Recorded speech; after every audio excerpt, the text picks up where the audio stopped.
Hayward, you stupid son of a... What's going on, y'all? I'm Winston A. Marshall, a.k.a. the Swaggy Blurred, and welcome to another episode of the INNERGEEKDOM Show.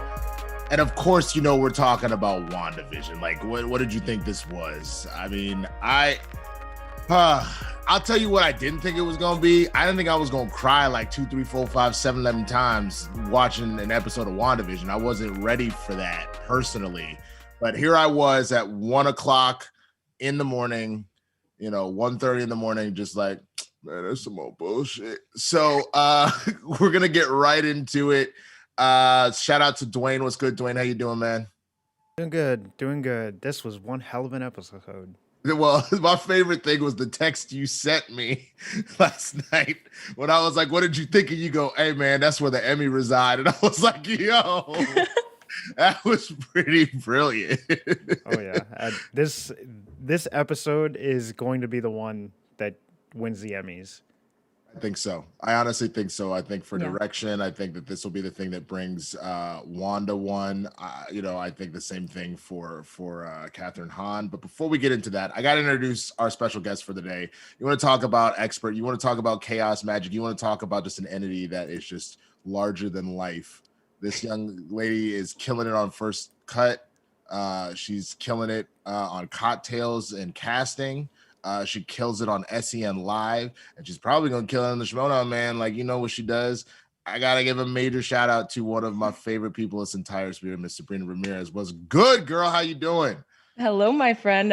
Thank you so much for inviting me on. I feel like throughout this entire time, the thing that I miss the most is seriously watching a huge movie in theaters and just sitting with my friends for 40 minutes in the parking lot, just geeking out about it. So this is kind of like scratching that itch right now. Oh yeah. I literally, because someone posted, I want to say it was like Patrick, oh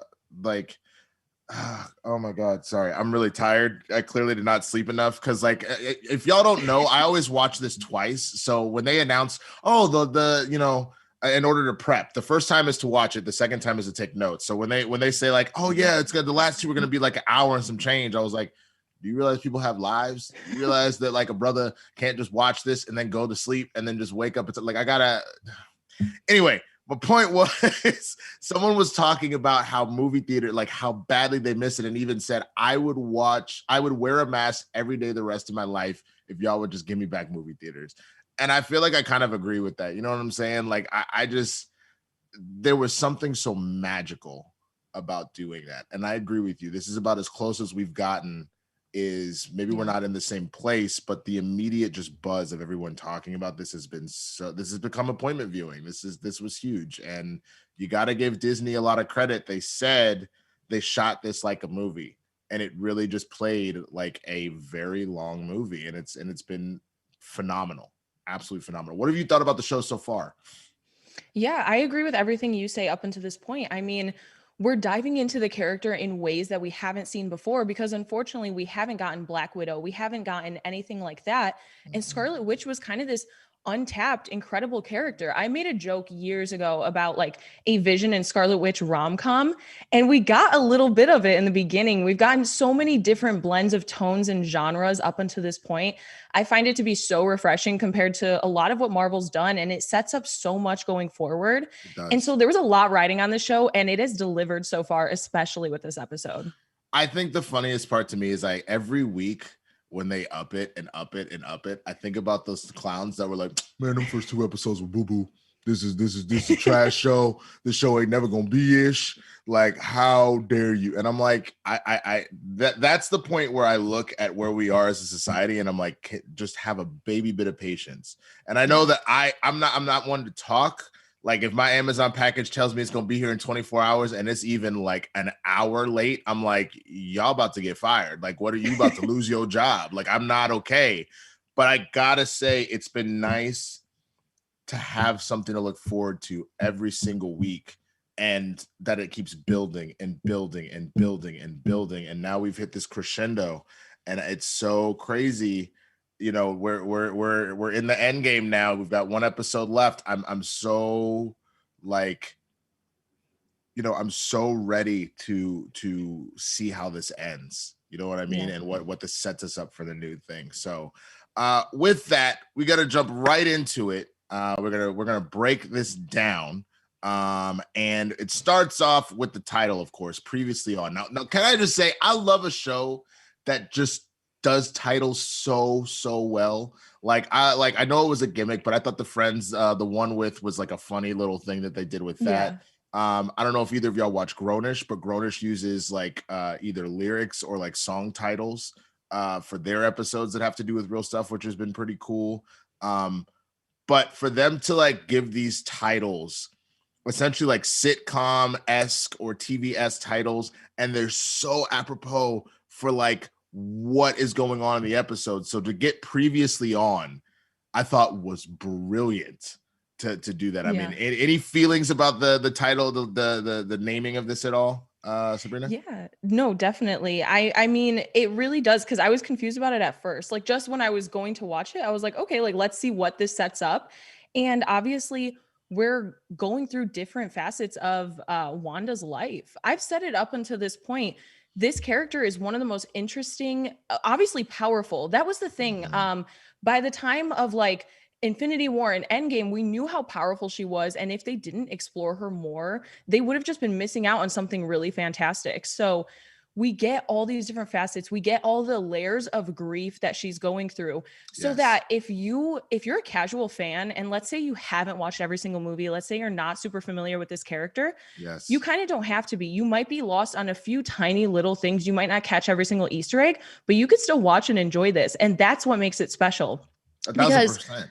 Yeah, I think Marvel's that kind of like uphill climb with a lot of my friends that I recommend it to. There's so many movies, but this, you can get casual fans. You can please all the hardcore fans. So with that previously on, we're experiencing moments that we've already seen from Wanda's life or heard about from Wanda's life, but in kind of a different perspective.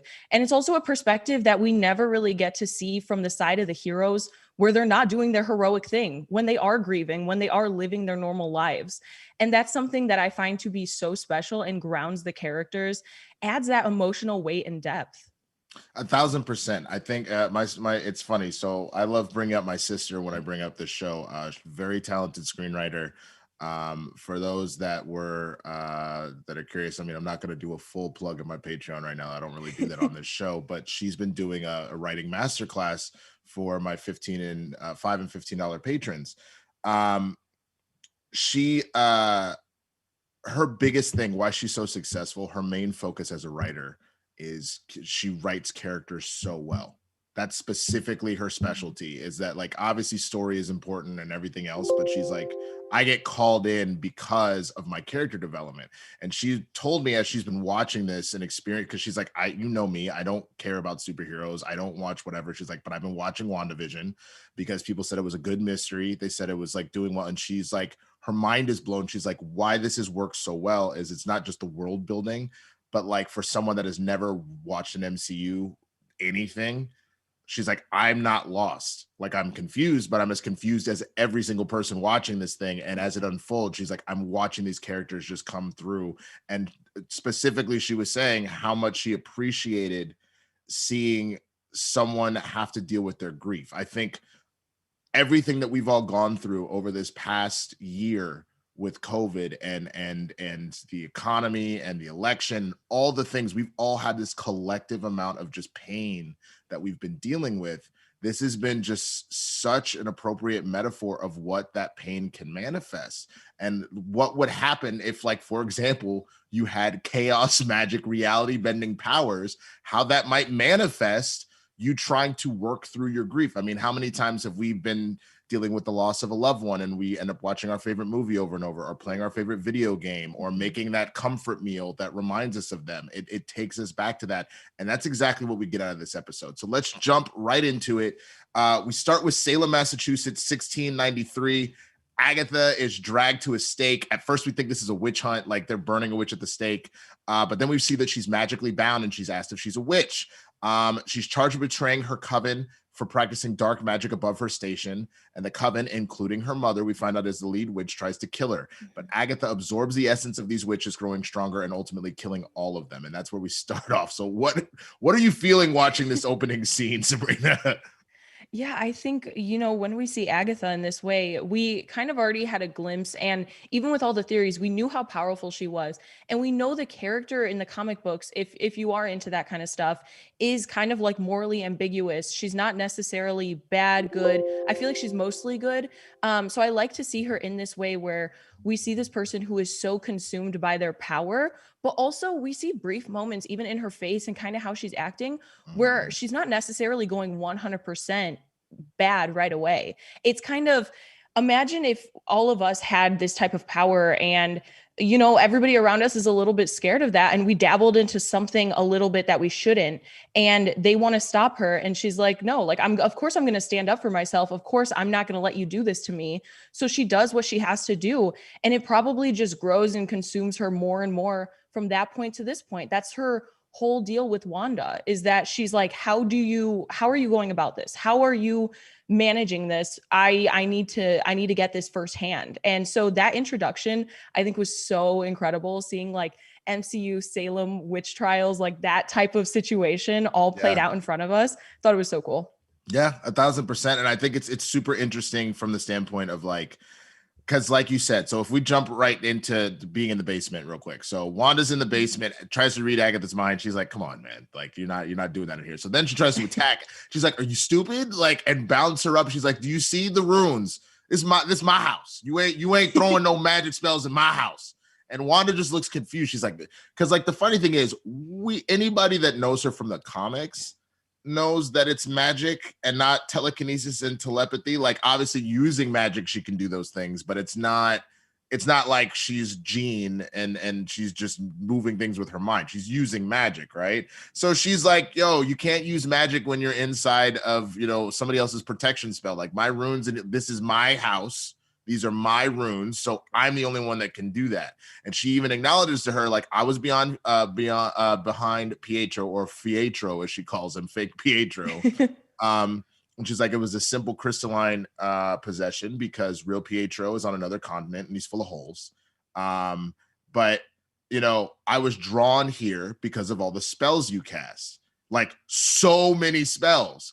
And she shows off. She was like, you did mind control. You can use on multiple minds, but on a weak and feeble mind, but you did it on a whole miles worth of people. And then she goes transmutation, where you can just turn things how you will. She's like, but you see how much power it took to do that. And you see like years and years of study to do this. How did you do this? I was drawn here because I need to know how you're doing it. Somehow you did it on a massive scale. You did magic on autopilot, and I want to know your secret. Like, and so that, I think, is the thing that's so interesting, is I think that Agatha, all the work she's put in and just how tricky it is to do that. She, like you said, she wants that power for her own. But I also wonder, as we get to see Agatha throughout the episode, it actually makes me wonder if this is from any sort of nefarious purpose, or if it's more, as we get at the very end, we'll get to that. She even calls her out as to what she is. If there's just a fear of this power being abused, if that's what's really going on. I think we're getting a little bit of a red herring that Agatha's actually evil here. But I agree with that. Yeah. By the way. Yeah, right? Like there's little hints throughout the episode that actually make you go, oh, I don't think she's as evil as we have been led to believe so far. No, I think she's definitely one of those gray characters where she has this amount of power. And I do think that she is curious as to how Wanda's doing this. And then also wants to like make sure that it's subdued as much as possible, and that she doesn't just like blow the entire planet up, control the entire planet. Like, we don't know the capabilities that Wanda has. It continues to grow. The parameters of the hex grew, obviously, in a previous episode. So I agree with you on this point, and I'm excited to get into it. Exactly. Okay, so she starts bouncing Wanda around the room. Like, I try to be nice about it. If you ain't gonna tell me, I'm gonna make you tell me. So she pulls a hair out of her head, uses it. We're obviously implying that, like, by having some part of her, as witches have been known to do with voodoo and all that stuff, opens a portal to her mind, right? And we are transported back to Sokovia.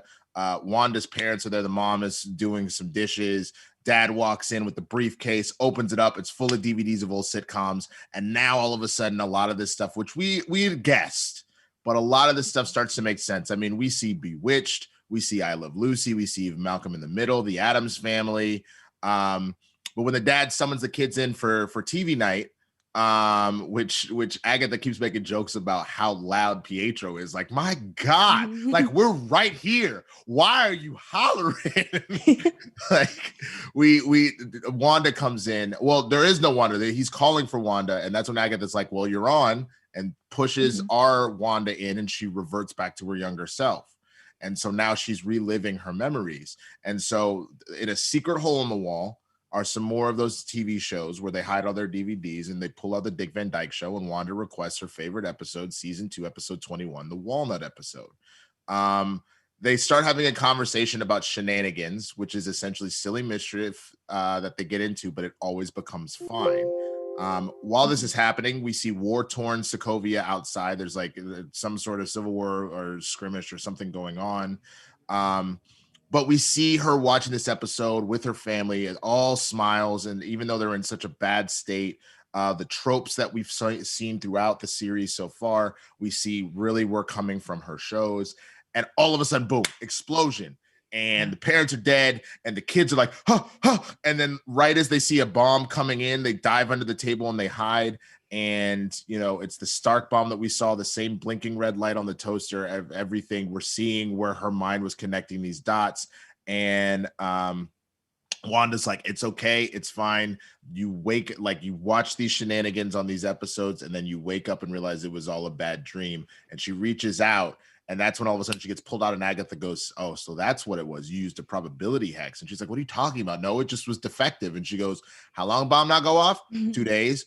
Yeah, you didn't think that was weird? Like, you used magic. That was not a defect. So Sokovia, tell me, what are you feeling watching all of this, Sabrina? Well, obviously we've dove into her character just a very small amount. There's so much to kind of like tap into when we talk about the layers of grief that make up who Wanda is, that we see her in the beginning of the show. And this is one of them. Obviously, she used those sitcoms to escape reality, and it's the same way she's using the hex to escape reality now. It's at the time, this is something that continues on for her entire life. She's in a war-torn country. Her parents die in front of her as they're sitting down watching that comfort thing. It's like you can't escape reality. Even the things that comfort you the most, they won't shield you from what's going to happen in life. And that's why I think she's very aware of that kind of reality while she's in the hex, even as well. Like, her just sitting with Pietro, her having that recognition about like, oh yeah, like it's a probability thing. Like, she's had this magic her entire life, and the Stark Industries bomb as well. We get these little nuggets of how everything just all connects with each other, and kind of like the conflict like Tony had in Iron Man 1. It goes back to that. And it just sets up this character in a way where we understand what she's doing. This is something that I talked about a few weeks ago when we kind of got that reveal of what's going on a little bit. She has been through so much. There is there's a grocery list of things that if any of us were capable of like manifesting a certain reality, I mean, would we do it? Look at like something like Barf from Tony Stark.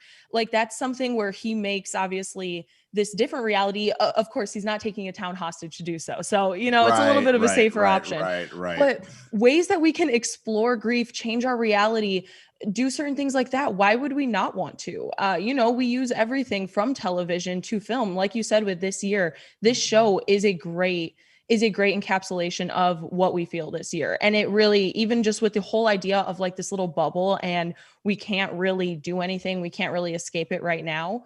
So everything that we saw in Sokovia is obviously stuff that we knew, but I love that we were exploring it deeper and really getting a sense of what makes her the person that she is. And also, I love Agatha this entire show so far. Just the little stuff. She's like, oh, you're on. It's like so meta in the way that it's self-referential that, you know, we have this entire like sitcom television show aspect of it.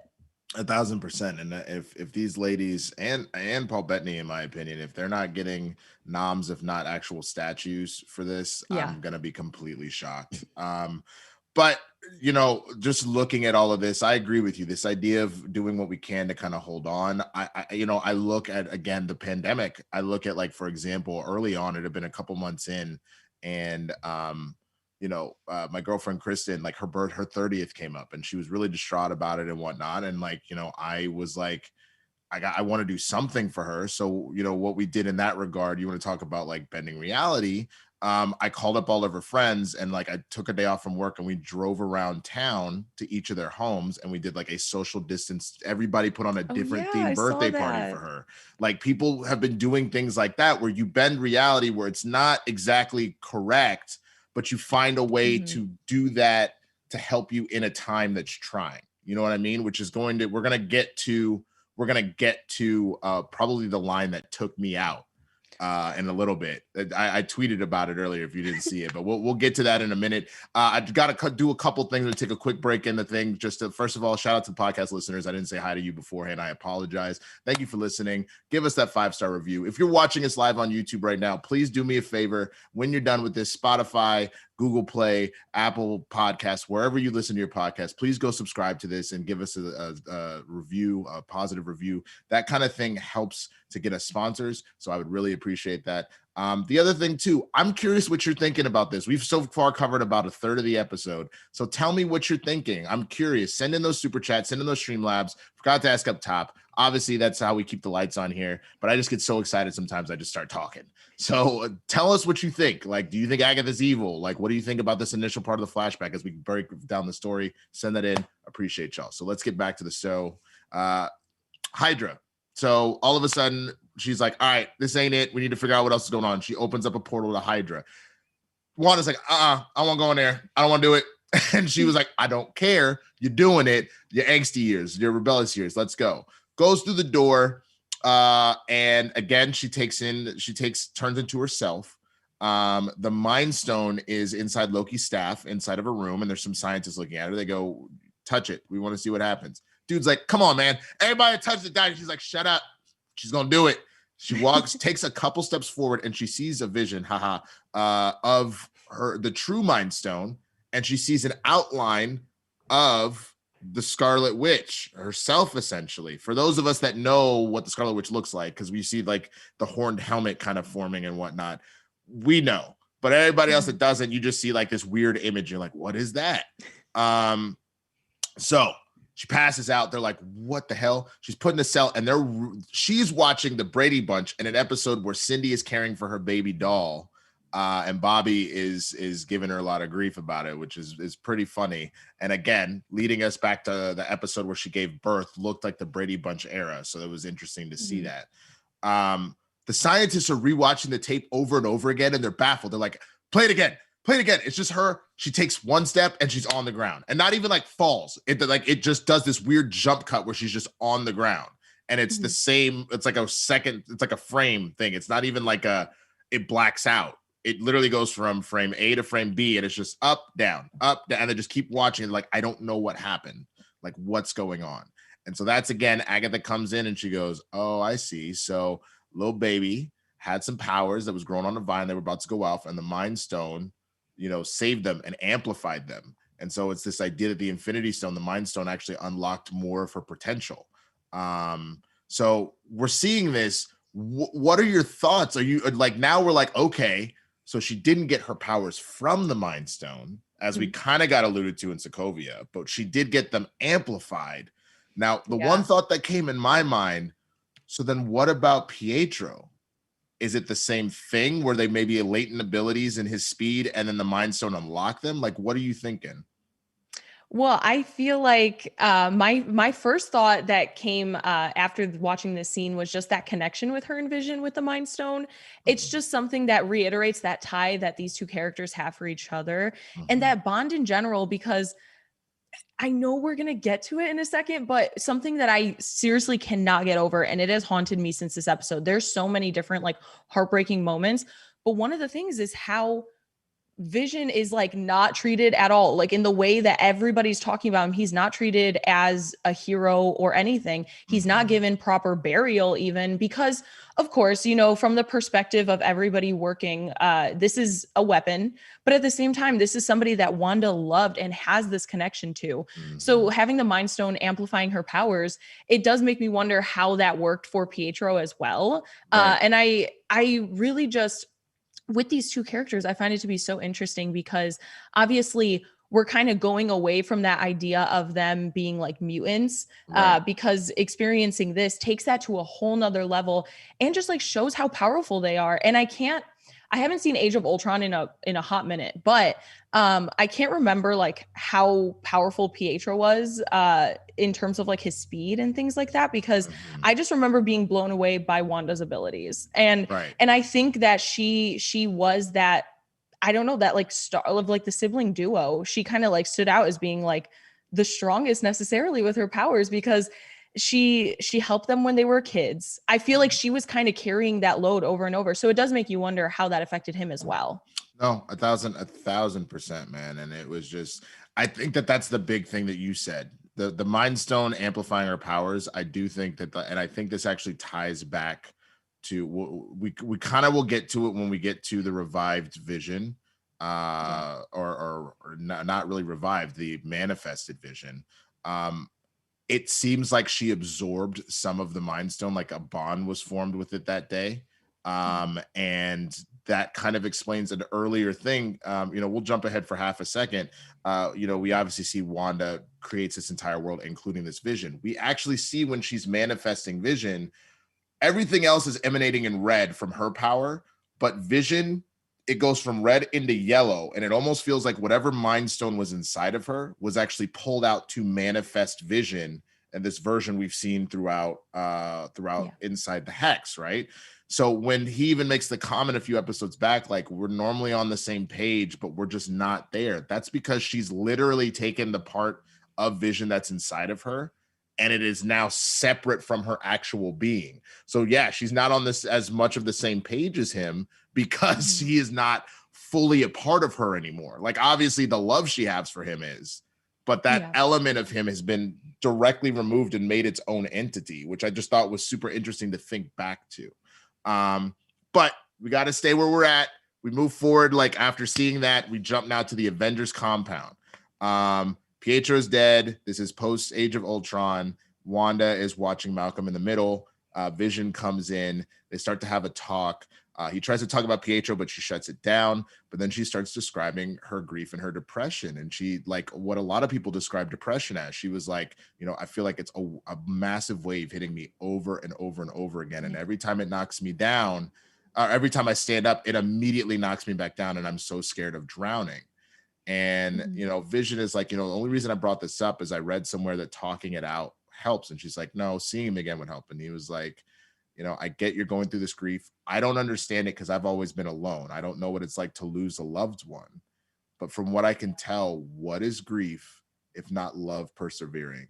And when I tell you, the waterworks came after that, like, I was just destroyed. I know that everybody, again, this has been a very, very long year. A lot of people have lost loved ones from COVID, or because of COVID, it made other people's, medical stuff harder to deal with, et cetera, et cetera.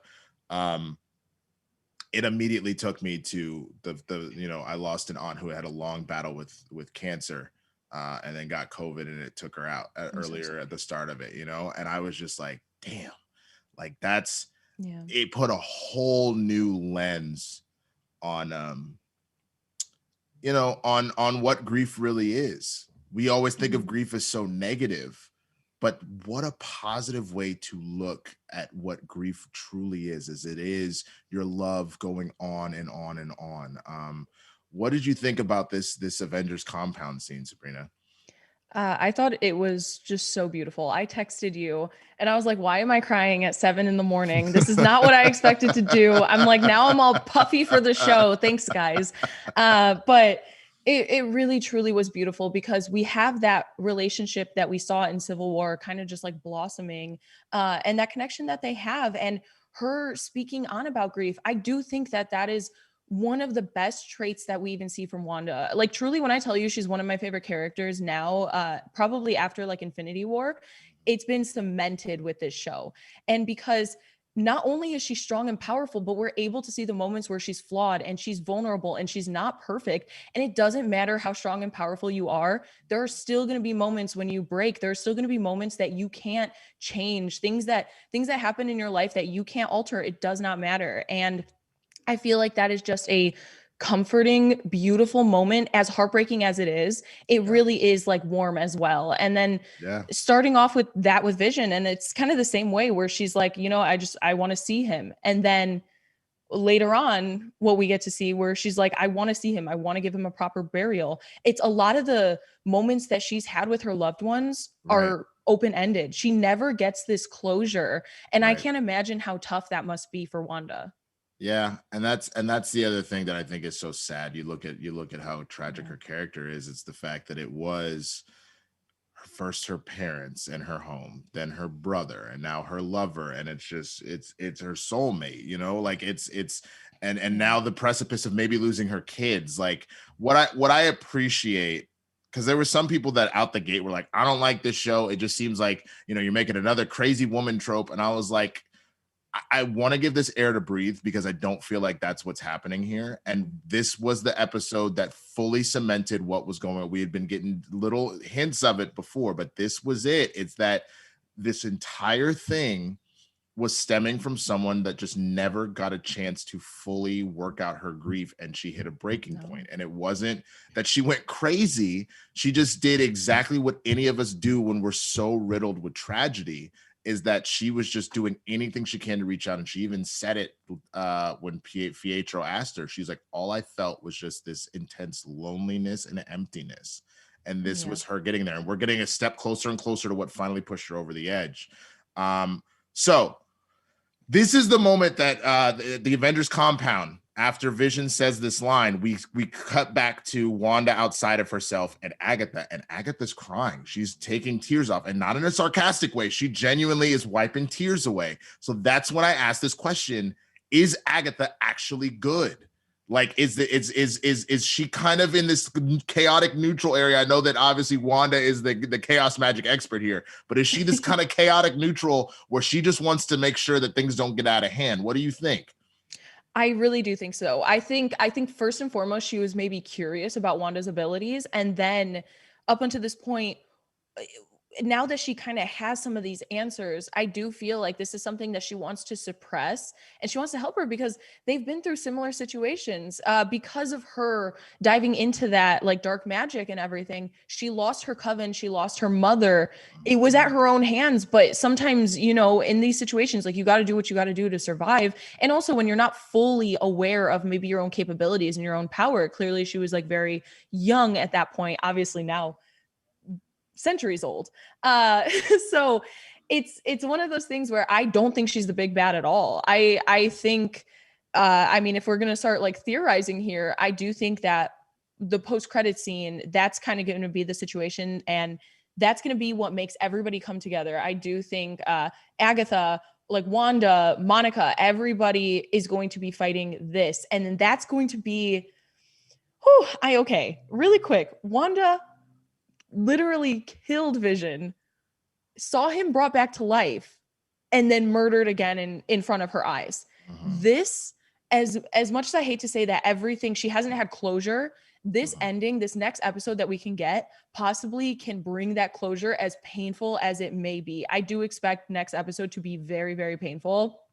But yeah, I don't think Agatha is the big bad at all. I do think that they're going to kind of work together and that they're going to be here for each other. Yeah, and I think the other thing is, I see a couple people in the chat being like, nah, man, she enjoyed killing her mom and her coven. I think where you guys got to maybe think about this a little bit. Remember what was said. You used dark magic that was above your station and betrayed this coven. I think whatever she got into, I do think that there is some other mystical element, because remember, Agatha has been associated with a number of, and I don't think we're going to necessarily get the villain right now. We might get a teaser of it by the end of the season, but remember, this is supposed to back end right into Doctor Strange and the Multiverse of Madness. I think whoever is the big bad for that's tied to this, whatever dark magic she got into, they're playing some, because there was clearly a difference between like, mom, like, my bad, like I was just trying to learn, like I'm not there was a tipping point between like I'm just kind of caught up in some stuff to where that evil almost takes her over. It reminds me a lot of like Jean Grey, where she's like, y'all, like, please, like, I'm not trying to do this, like Phoenix Force, like it kind of felt like that. And so I think that Agatha's humanity, I think Agatha's goodness is still in there. I think that she's just been kind of associated with some evil crap every now and again, and might even still being used by it. I think that there is some room there where we're going to see that Agatha maybe isn't as bad as we think. But that's just me personally. Again, still curious what you're thinking. Let's keep it moving. We're on to Sword now. Wanda wants to take Vision's body for a burial. They won't let her in, but eventually the phone call the guy, like, let her come through. He's like, let me swipe you in. She's like, I don't need your key card, son. Lets herself in, goes into Hayward's office, demands the body. Hayward's like, you can't have it. And she's like, he needs a burial. And he's like, nah, but I need to show you something. And shows that Vision is being dissected and dismantled and studied. And she's like, what are you doing? And he's like, you can't have $3 billion of vibranium just to bury it in the ground. Like, it is our legal and ethical duty to figure out what makes him tick and blah, blah, blah. And she's like, he's not a weapon. And he's like, well, you know, we all don't have the ability to just bring our soulmate back online. He's like, sorry, back to life. And she busts through the window and she tries to sense him. And like the guards are about to shoot her. And he's like, nah, stand down. Let her have this moment. And he like she senses and she's like, I don't feel anything. Smith donated $20. Thank Agatha you. seems more like a Loki type character. Clearly power hungry, but Terry's some good stuff there. Yeah. No, I agree. I'm getting very Loki vibes for sure. Kind of dabbles in some heroism, like not really an anti-hero, not really a villain, just kind of a weird, like whatever works best for them at the time. Exactly. I think it what serves like her purpose, but it's not necessarily like straight up evil at all. I don't think so. I think she's been alive for centuries, and I feel like she's probably seen so much and done so much, and we might get a glimpse into her character. Also, people are loving her throughout this entire show, even before she would like the reveal. So I do feel like she kind of has that like low key backing where people are going to really support her going forward. Yeah, 1,000%. How does it happen? Why do we like the bad ones? So she leaves without Vision, which my favorite thing on Twitter is the number of people that have been like, your ass gonna say that Wanda broke in and stole Vision and you done lied and you mother, like everybody hates Hayward on the internet. Oh yeah, right now. Me too.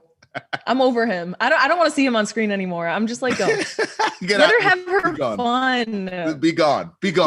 So she gets in the car. She just drives, and she ends up at Westview, and she ends up to this empty lot. And while she's driving there, we see all these citizens that we've seen throughout WandaVision in their regular everyday lives. So we're like, oh, okay. So we see what the people look like before. Yeah. She goes to the empty lot. She opens up a piece of paper, which was a blueprint from Vision and some words that say to grow old in V inside of a heart. He drew that himself. So he had bought this land for them to build a house together and retire in Westfield, New Jersey. And that's it. Her grief hits a fever pitch and magic radiates out, and the Hex begins creating the house, rewriting the town, changing everybody and everything to like the 50s black and white we see in that first episode. And that's where we see the yellow energy come out and form Vision. And then he welcomes her home and asks if they want to stay in for the night, and they sit down and watch TV, which was beautiful, but we got a chance to see it. But then Wanda, modern day, we see kind of pull out, and she's on a soundstage, and we get a slow clap from Agatha just being like, well Christopher done. Ramos donated $50 through Super Wow. Chat. Thank Hate to you. jump the gun here, but prediction for Wanda's Vision and Sword's Vision will combine to really bring back. I could see that. I could totally see that. If you consider, again, we think the Mind Stone is a part of Wanda, and we saw that energy come out, and it's just a manifestation. And then we see the physical body. That would make sense that the two come together to recreate Vision, essentially. That was a lot more positive than what I think is going to happen. So I would prefer this, to be honest. Yeah, I just it makes, like, I think what set it up is they physically got the body back into one piece, but there's no soul. It literally just looks like it's like when he wakes up, which we'll talk about in the post-credit scene in a minute. It just looks just like very robotic, just like like, right? Versus our vision is the soul. So that's all the physical, that's all the body, and this was all the mind, and then the two will come together to make one. Like, they probably are gonna scrap, and like as they're scrapping, they merge, which would be dope. It'd be nice to have him back, obviously, for real. But just to wrap up the episode, and then we'll finish talking and get all the Streamlabs and super chats.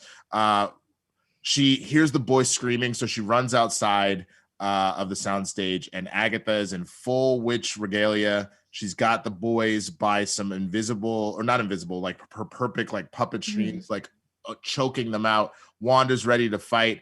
And then, Agatha's like, you're supposed to be a myth, a being capable of spontaneous creation, using it to make breakfast for dinner, the children and Vision, this whole little life you've made. This is chaos magic, Wanda, and that makes you the Scarlet Witch.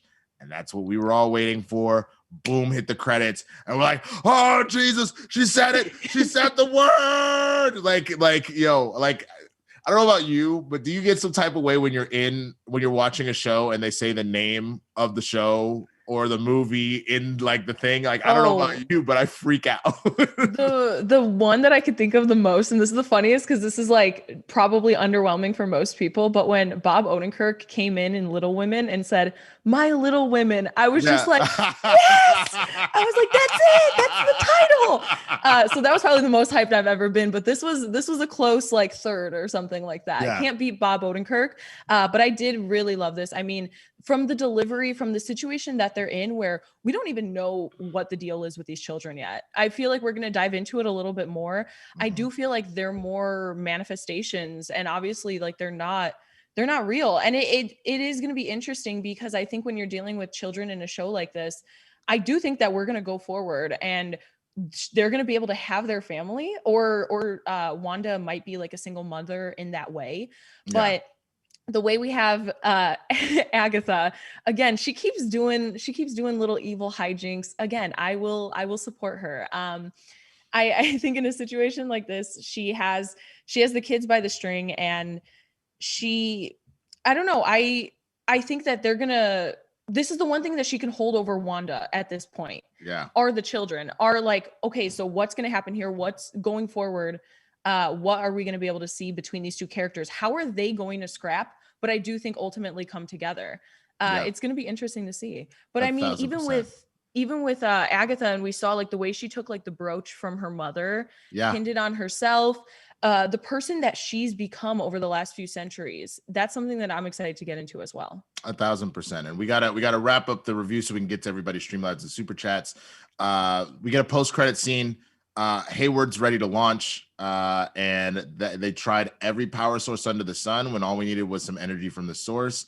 And we see he has kept the chaos magic charged drone. They drain it and they apply it to Vision's reconstructed body, and a new Vision, or everybody keeps saying white, but what we're really looking at, the gray Vision, is activated. And homie looks ready to murder somebody because he is now a sentient weapon. So we are setting up our final battle. Sword and Gray Vision coming into the Hex to try and take out Wanda and what she's created here. So there's a lot coming that we're gonna get to, which I cannot wait for this season finale, man. Like, it's going to be absolutely crazy. So real quick before we get into it, give me like overall feeling rating of this episode, Sabrina. This is my favorite episode overall because I am a sucker for diving into the idea of the characters and their motivations. And it gives you an understanding, even if you don't necessarily agree 100%. So I think even from the perspective of Agatha and Wanda, we saw glimpses of them both that make us understand these characters better. So this was probably my favorite of the season.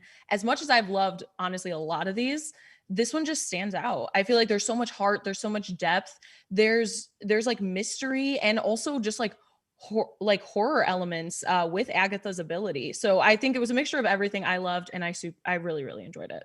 Absolutely. As this is they outdo themselves for me every single episode. So I'm right there where this has become my favorite as well. And I think more than any one, because of the character development, it is pushed into the red how good this character development is. But Dwain, we got only about 12 minutes left. Let's get all these super chats and Streamlabs, man. All right.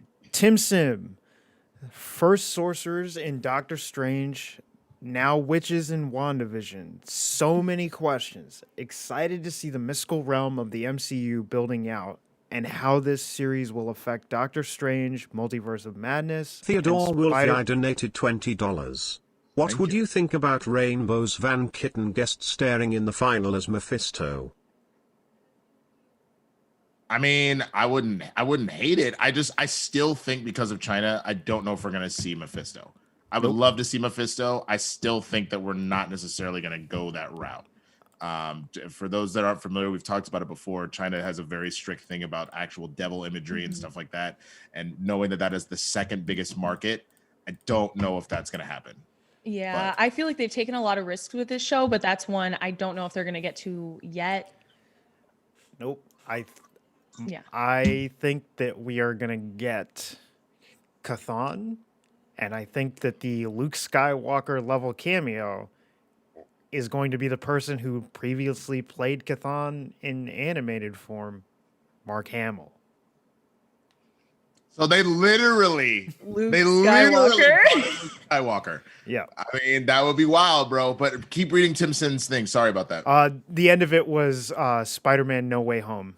So it's just excited to see Yeah. how this moves forward and affects the overall MCU. Yeah. Haskell 420. Morning, gang. Another fantastic episode. And just to give every award to Elizabeth Olsen, why is Hayward lying, saying she stole his body? Want to stop Wanda because of what she's doing? Okay, but why lie? Maybe Hayward's a Skrull and part of the Skrull invasion for Secret Wars? I could potentially see that if there's a situation where, like, because this Hayward in the lab that she met did seem a little bit nicer than the Hayward we've been dealing with this whole time. So I don't know if maybe he was replaced in that short period of time that this was happening. I doubt it though. But I don't know. What do you think? Or even just stuff that has happened in between the things that they've seen. Obviously, these are people that were on like Earth during the blip. There, you see chaos. I can't even imagine. So I think the way that he approaches Wanda and he's like, oh, like I'm director. And then when he talks to Monica, he's like, I'm acting director. It's kind of that thing where I think he just like flips and shifts personalities. Also the same way Agatha does, where it's like, what will benefit him in this moment? What will benefit him in this conversation? I don't like him. I'll just say that I do not like him at all. Possibility of Skrulls.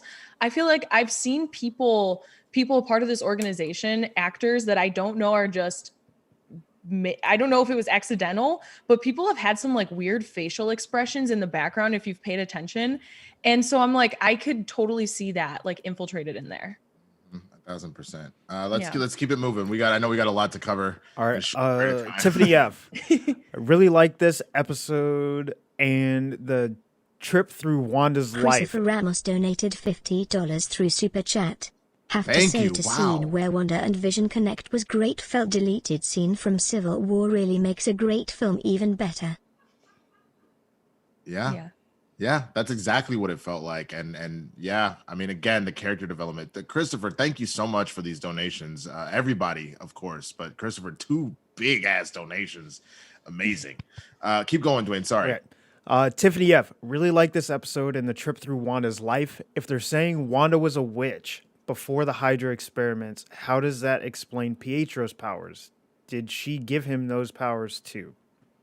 My only guess, again, the Mind Stone in this case is unlocking potential. So he probably already had some version of said speed, because remember, they were teenagers when they joined Hydra. That's around when mutant powers manifest. Whether or not we're calling them mutants, that's another conversation for another day. But I can see the Mind Stone, since he was also experimented on with it, it just activated whatever latent abilities he had in him. And I think same thing. She, out of desperation, she probably hit her, like, I don't know if like, I bring up Dragon Ball Z a lot, but there was like a moment where Krillin and Gohan are on Namek and like, boom, unlock potential. And like, if your ceiling was here, all of a sudden it's here. I think if her ceiling was like, I have just enough to stop this bomb from going off for 2 days. Now, all of a sudden it's like, I can move crap with my mind and I can just do whatever I want. And like, I think that's kind of what we're seeing here. I think Pietro's probably the same thing. Yeah, I agree. Yeah. I think what else? this was the beginning of the retcon. That's what it was. Mm-hmm. Brandon Buck, Feige and Margot are the biggest trolls ever. #Pietro. Yep. Oh my God. I seriously, I don't even like my face when we first got that reveal. Incredible. 1,000%.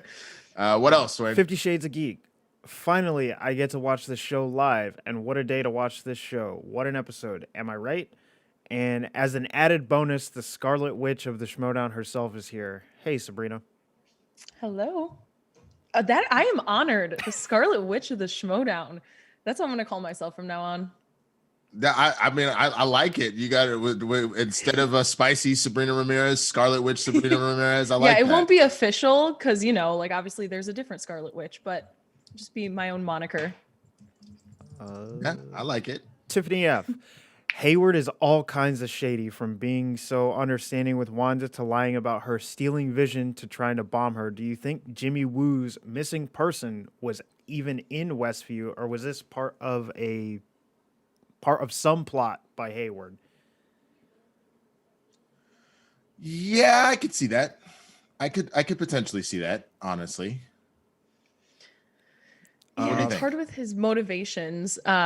What were you going to say, Dwayne? Sorry. No, I was just going to keep reading. Yeah. Keep okay. going. Sorry, since we only got 5 minutes, I want to try and get as many as we can. 50 Shades of Geek. Maybe I'm missing something, but when Agatha's mother tries to take her down, she has some sort of magical crown on her head. Is that something from the comics? I can answer this. No, it's not, but I think that's how they're going to make Wanda's costume manifest itself in the MCU. I think so too. Oh, yeah. That was that. My thought was like that looks a lot like the Scarlet Witch crown, but it's blue. Yep. But yeah. Yeah. Anyway, what else? Garth Harkness, Miss Murray. I love this episode, diving deeper into John Byrne's West Coast Avengers Vision Quest storyline, with Vision being dismantled by scientists and being reassembled into the all-white Vision, with his personality from Simon Williams wiped out, and he's robotic. Yeah. We're getting closer and closer to that manifestation for sure. 50 Shades of Geek. This is what I love most about franchises like the MCU. They have the freedom to revisit stuff that were mentioned in the movies and expand on them. It started with Tony's parents dying, and now this. What's next? Bucky shoots Natasha, Budapest, others? I mean, there's a lot we could cover in all of that, man. So I do love that they keep amping their game up. I think that's the biggest thing for sure, is that they're ramping it up. Keep it moving. I know we only got like 4 minutes. Garth Harkness McMurray. This episode made my theory that Director Hayward is related to the Haywards in Agents of S.H.I.E.L.D. seem more likely.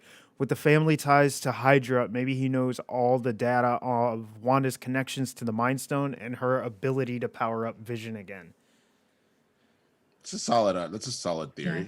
I like that. Ryan Payne. It's a nice touch when Vision said in the previous episode that everything that happened felt like it happened to someone else. And the answer is because it did. It happened to Wanda. Yeah, that's a very solid. Wow. Yeah. Okay. Keep going. 50 Shades of Geek.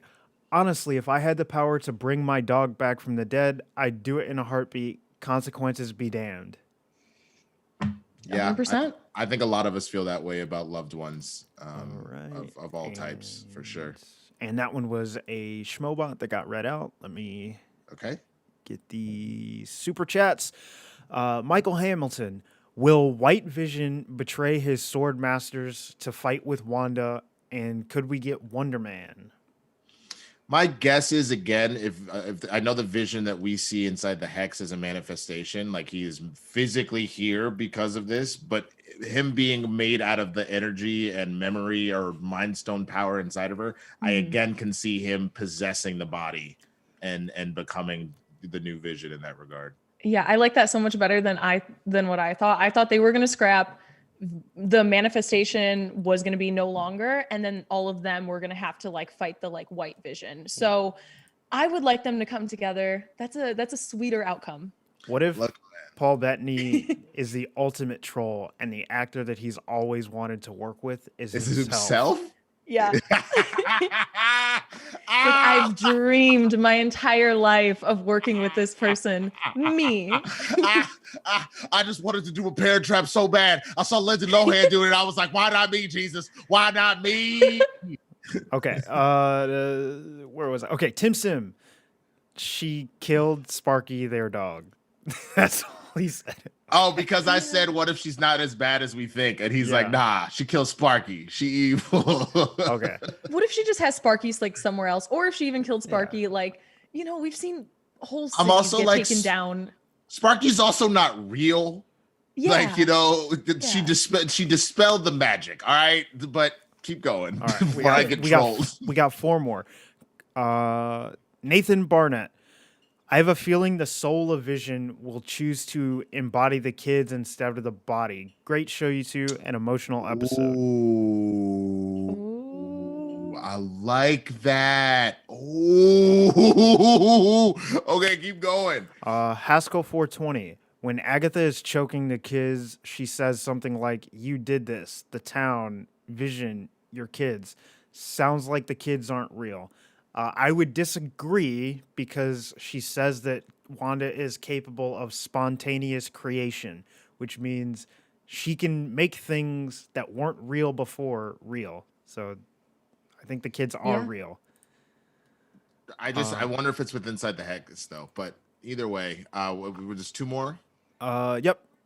Or no, sorry, 3 more. Okay. Michael Hamilton.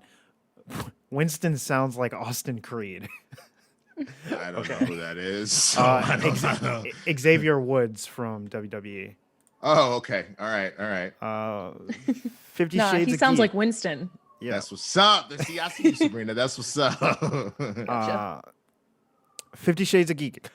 If Wanda is what Agatha says she is what does that say about Pietro? I no longer think they're mutants. I think there's something new. Also, I still don't get why the Evan Peters Pietro. I get why she didn't use the OG body, but that specific actor, why?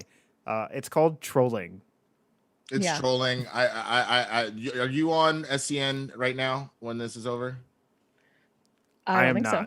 Not today. Okay. No. Sabrina, if you want to take this to stereo, we can when we're done, we can talk about that. Yeah, I would love. I haven't done stereo yet. All right, so Sabrina Let's and I do are gonna it. hop on stereo after this. But what's the last one? Yeah, I got 2 more. Professor X. Ultron told Vision that he's supposed to be a savior, and he settled for a slave. Ultron's prediction came true with Hayward using Vision's body. That's a good point. That is a good point. And Theodore Wolf III. Did you notice the use of color? Good magic was blue. Agatha's magic was purple. Wanda was red. I did notice the colors for sure. And again, I think that specifically why no other magic looks like Wanda's, again, if she is the manifestation of chaos magic, if she is this myth, this legend, the Scarlet Witch, it makes sense that hers would be that and that alone. So yeah, no, definitely noticed that. All right. Thank you so much, everybody. We're running late, and I know SCN. I'm sure my phone's blowing up with Roka being like, "Get off the show." So Sabrina, tell them where they can find you real quick. Yeah, you guys can follow me on Twitter and Instagram at Sabrina X Monica, also on Twitter at Sabrina on Film, the First Cut YouTube channel, the Geeks of Color website. Check me out over there, patreon.com/Sabrina on Film. We get into all this stuff every single week, so check it out if you're interested. Yes, ma'am. Dwain, tell them where to find you. You can find me anywhere and everywhere on the internet at BurkeMade, and tomorrow, 12 p.m. Pacific on the PJ Campbell Water Cooler Chat WandaVision review, where I will get super, super nitty-gritty deep into the cuts with everything that happened in this episode. Yeah, that's what's up, man. That's what's up. And you can find me at the Swaggy Blurred on all the platforms. This weekend, Sunday, we are doing a crossover event. The Blurreds in the Hood are crossing over with the World Girls. It'll be hours of content. We're going to be on the World Girls first, then we're doing Blurreds After Dark over on twitch.tv/Blurreds in the Hood, so please don't miss it. But next week, season finale, you do not want to miss it. And I wrote it down. I needed to make sure. I had to bring on the one, the only, one of my best friends in the whole world who I've talked about comics with forever. Eric Zipper will be joining us yet again on the INNERGEEKDOM Show as we break down the season finale, so you do not want to miss it. Z-Man will be in the building. Love each and every one of y'all. Be safe. Be kind to each other. Go watch SCN live. We'll see you later. Deuces.